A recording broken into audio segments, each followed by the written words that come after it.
নমস্কার দর্শক বন্ধুরা, এক্সট্রা টাইম বাংলায় আপনাদের সকলকে স্বাগত। এবং এই মুহূর্তে রয়েছি ফোর্ট উইলিয়ামে এবং ডুরান্ড কাপের সাংবাদিক সম্মেলন কিন্তু হয়ে গেল এবং উপস্থিত ছিলেন সেনাবাহিনীর কর্তারা থেকে শুরু করে ক্রীড়ামন্ত্রী অরূপ বিশ্বাস। এবং গোটা ডুরান্ড কাপ আগামী 23শে জুলাই থেকে শুরু হবে এবং তার আগে একটা প্রি স্টার্ট কার্যত বলা চলে কলকাতার বুকে।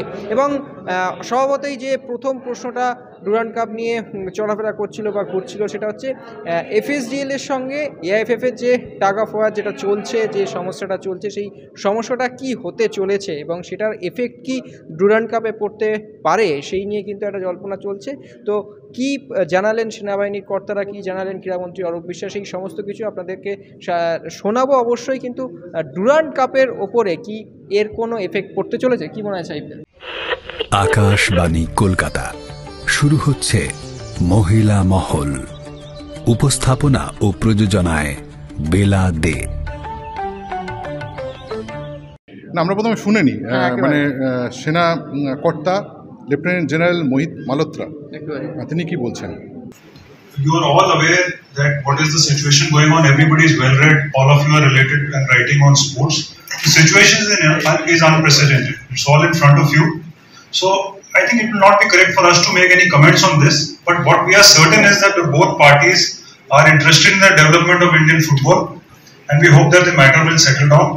As far as the Durand Cup is concerned, we have received a lot of support both from the FSDL and the AIFF over the years, and we continue to thank them and cooperate with them for the future conduct. That's all I can say on this matter.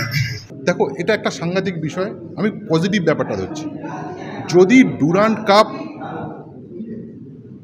ট্রফিটা নিতে হয়, সেটা তো নিশ্চয়ই কোনো না কোনো দলের ভাবা উচিত।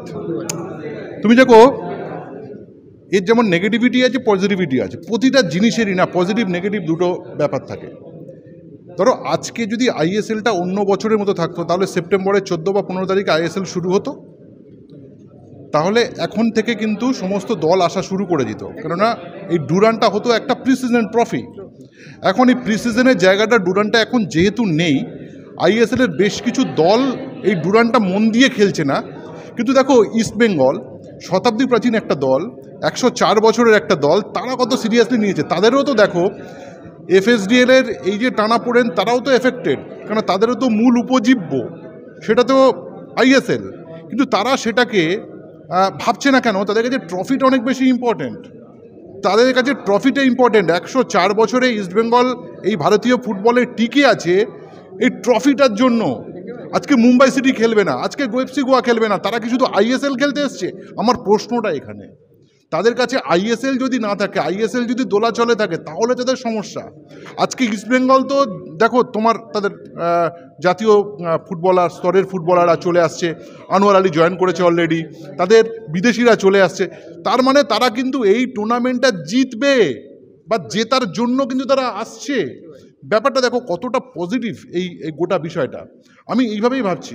আজকে কলকাতার আরও 3টে দল, ধরো মোহনবাগান, তারাও তো অংশগ্রহণ করছে, তারাও তো খেলবে এবং অবশ্যই প্রেস্টিজ ফাইট দেবে। এবং তারা এই যে অনেক আগে থেকে এফএসডিএলের এই যে স্ট্রাকচারের মধ্যে, ফ্র্যাঞ্চাইজি স্ট্রাকচারের মধ্যে যেহেতু তার পূর্বতন দলটি ছিল, তাই তাদের কাছে অনেক কোশ্চেন আছে, ইফস অ্যান্ড বাটস আছে। সেই জায়গা থেকে কিন্তু বেরিয়ে এসে তারা এই প্রেস্টিজিয়াস টুর্নামেন্টটাকে তারা স্বীকার করছে, অংশগ্রহণ করছে। এবং তার সঙ্গে দেখো, মোহামেডান স্পোর্টিং টালমাটাল অবস্থা, কই তারাও তো বলছেন আমরা খেলবো না।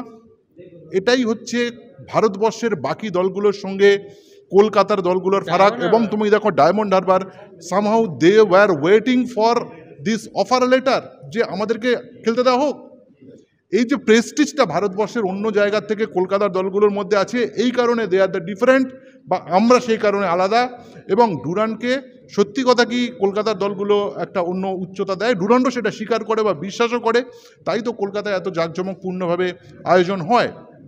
তোমাকে আর একটা জিনিস বলছি, তুমিও প্রেস মিটে নিশ্চয়ই ছিলে। তুমি দেখো, বোরোল্যান্ডের একটা দল এখানে অংশগ্রহণ করছে, লাদাখের একটি দল এখানে তুমি বলো তো, লাদাখের কি পরিবেশ, মানুষ সেখানে,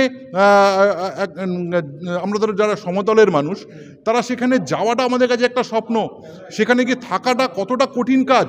কিন্তু সেখানকার একটি দল, তারা প্র্যাকটিস করে, তারা সেখানে অনুশীলন করে, তারা ফুটবল খেলবে, তারা ডুরান্ড খেলবে।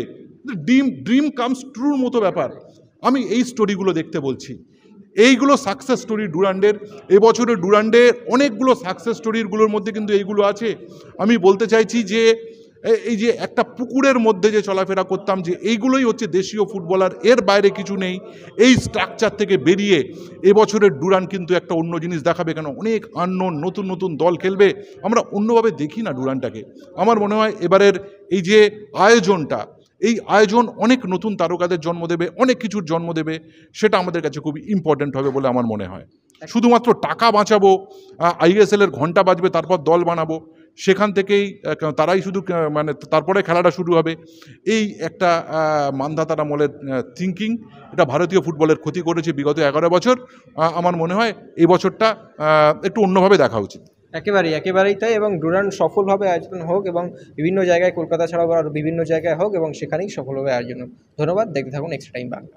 Extra time.